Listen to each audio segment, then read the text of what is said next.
तर साहेब आता तुम्ही हा फोन उचलायचा आहे. फोन उचलल्या उचलल्या तुमच्या मनातल्या व्यक्तीला तो आपोआप लागणार आहे आणि तुम्ही त्याच्याशी बोलायचं. मी अगदी मनातनं बोलतोय.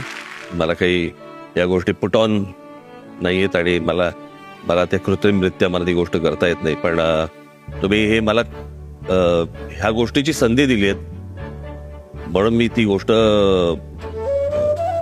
करू इच्छितो, फोन लावू इच्छितो किंवा मी त्यांच्याशी बोलू इच्छितो. मला छत्रपती शिवाजी महाराजांशी बोलायचं.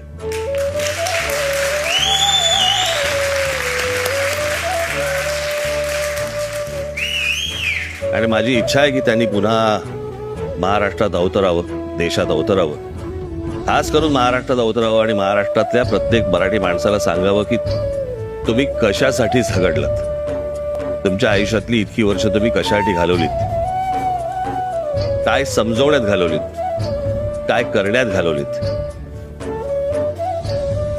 औरंगजेबासारखा बादशाह तुमचे विचार मारण्यासाठी 27 वर्ष इथे महाराष्ट्रामध्ये राहिला आणि मेला. पण आम्हाला अजून कळत नाही की तुम्ही कोण आहात, तुम्ही काय आहात, तुम्ही कशासाठी महाराष्ट्रात जागवलात. आणि अजूनही आम्हाला समजत नाही. आम्ही फक्त तुमच्या पुण्यतिथी आणि जयंत्या साजऱ्या करतोय, पण तुम्ही कोण आहात हे आम्हाला अजूनपर्यंत समजलं नाही. आणि म्हणून महाराष्ट्राची सध्याची आत्ताची परिस्थिती जी सगळी आजूबाजूला दिसतेय ती आम्ही तुम्हाला हरवलोय आणि तुम्ही आम्हाला समजत नाही आहात, तुम्ही आम्हाला कळत नाही आहात. आणि त्याच्यामुळे मला असं वाटतं महाराष्ट्राची परिस्थिती आहे. माझी विनंती आहे पुन्हा एकदा या.